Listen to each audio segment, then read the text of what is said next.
For decades, the global aviation industry has been dominated by a small group of aerospace giants whose influence stretched far beyond aircraft manufacturing itself.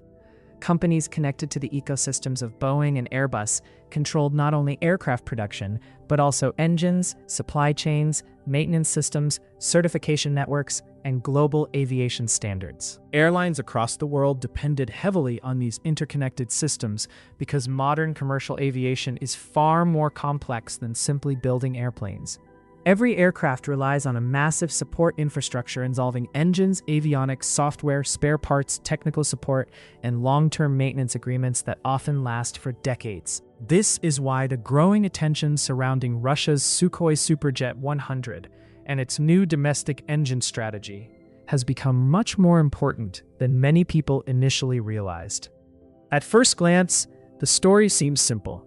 Russia wanted to modernize one of its regional passenger aircraft programs by reducing dependence on foreign aerospace components. But once industry analysts looked deeper, they discovered that the real significance of the new engine effort goes far beyond the aircraft itself. In reality, this is a story about technological independence, industrial resilience, geopolitical pressure, and the future balance of global aerospace power. The Sukhoi Superjet 100, often known as the SJ-100 in its newer configurations, was originally designed as a regional passenger aircraft intended to compete in the growing regional jet market. Aircraft in this category serve an important role in global aviation because they connect smaller cities and regional hubs that do not generate enough passenger traffic for larger narrow-body aircraft like the Boeing 737 MAX or Airbus A320neo. Regional jets are essential for building flexible airline networks, especially in countries with large geographic areas and varying passenger demand. When the Superjet program first emerged, Russia attempted a strategy very different from traditional Soviet-era aviation development. Instead of relying entirely on domestic systems, the aircraft incorporated a large number of Western components and international partnerships.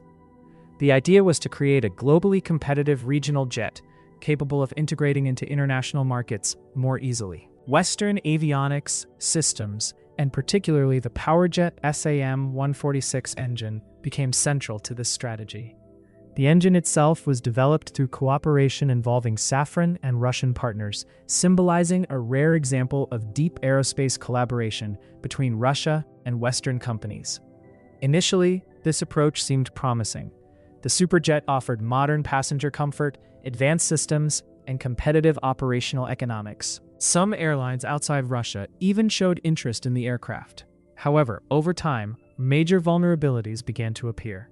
Because the aircraft depended heavily on foreign suppliers, maintenance and spare parts support became increasingly complicated whenever geopolitical tensions escalated. Sanctions and export restrictions eventually exposed how risky international dependence could become for critical aerospace programs. This is where the SJ-100's new domestic engine strategy became critically important. Russia realized that relying on foreign aerospace ecosystems could threaten the long-term survival of entire aircraft programs. Aircraft are not like consumer products that can simply switch suppliers overnight. Commercial aircraft require certification alignment, long-term maintenance support, software compatibility, spare parts availability, and technical service systems that remain operational for decades. Even small disruptions can ground fleets, increase operating costs, and reduce airline confidence. As a result, Russia accelerated efforts to replace foreign systems with domestically produced alternatives, including the engine. The new engine effort surrounding the SJ-100 is often associated with the Aviadvigatel PD-8 program, which aims to provide a fully domestic power plant for the aircraft. While this may sound like a straightforward replacement project, developing a modern commercial jet engine is one of the most difficult engineering challenges in the world. Jet engines operate under extreme temperatures and pressures while maintaining efficiency, reliability, and safety across thousands of flight hours. Building a competitive turbofan engine requires advanced metallurgy, precision manufacturing, digital monitoring systems, thermal management technology, aerodynamic optimization, and years of operational testing. Even countries with advanced aerospace industries often struggle to develop reliable modern engines independently. This is why only a handful of global companies dominate the commercial engine market. What surprised many analysts is not necessarily that Russia wanted a domestic engine, but how aggressively the program advanced despite difficult conditions. The development of the PD-8 and its integration into the SJ-100 represents more than technical progress. It demonstrates a broader industrial strategy focused on reducing external dependence and rebuilding domestic aerospace capability across multiple sectors simultaneously. The phrase "changes everything" does not mean the SJ-100 suddenly becomes superior to every Western aircraft overnight. Boeing and Airbus still dominate global commercial aviation by an enormous margin, supported by decades of operational trust, certification experience, maintenance infrastructure, and global airline relationships. However, the real significance lies in the fact that Russia is attempting to create a more self-sufficient aerospace ecosystem at a time when geopolitical fragmentation is reshaping global industry. Modern aerospace competition is no longer just about aircraft performance. It is increasingly about who controls the supply chain, who controls maintenance support, who controls critical technologies, and who can continue operating independently during geopolitical instability. The SJ-100 engine strategy fits directly into this larger global trend. Another reason the story matters is because regional aviation itself remains strategically important. While wide-body aircraft often attract more public attention, regional jets are essential for maintaining domestic connectivity, especially in countries with vast geographic territories. Efficient regional aircraft allow airlines to serve smaller cities, develop flexible route networks, and maintain economic links between distant regions. For Russia, maintaining a functioning domestic regional aviation network is not just commercial, it is strategically important for national transportation infrastructure. The SJ-100's domestic engine also potentially changes future export dynamics. Countries that face geopolitical pressure or wish to diversify away from Western aerospace ecosystems may eventually view alternative suppliers more seriously. While global trust in Western aircraft remains extremely strong, some markets increasingly value strategic flexibility alongside technical performance. Even if the SJ-100 never competes directly with Boeing or Airbus on a global scale, it could still influence parts of the market where political and industrial considerations matter heavily. At the same time, major challenges remain. Developing an engine is only the beginning. Airlines care deeply about long-term reliability, maintenance costs, fuel efficiency, operational support, and spare parts availability. Western engine manufacturers spent decades building trust through millions of flight hours and extensive global support networks. Any new engine program must prove itself over time through consistent operational performance. Certification also remains a critical hurdle. Commercial aircraft engines must meet extremely strict international safety standards before operating widely across global markets.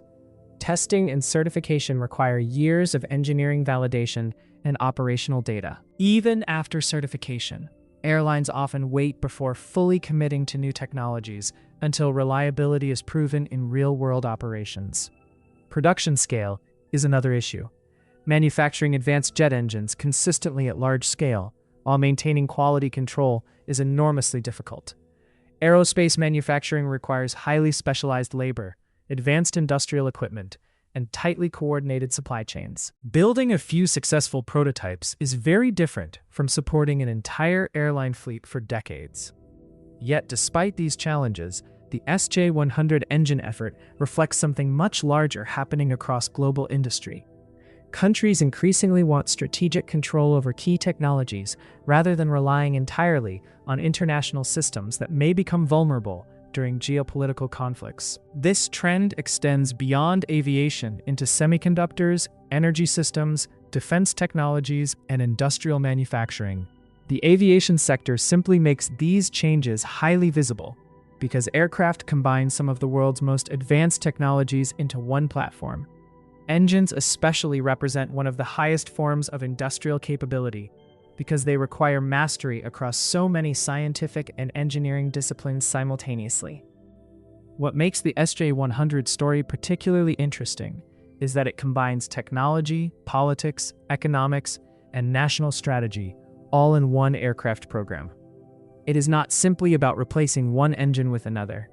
It is about attempting to rebuild industrial resilience inside a highly complex global industry. The reaction from global aerospace analysts shows that the industry understands the broader implications. Even if Western manufacturers maintain dominance for the foreseeable future, the emergence of more self-sufficient aerospace ecosystems changes the long-term competitive landscape.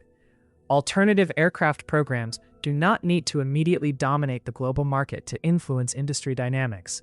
They simply need to become credible enough that the world starts paying attention. And perhaps that is exactly what happened with the SJ-100's new engine strategy. The surprise was not that Russia wanted technological independence.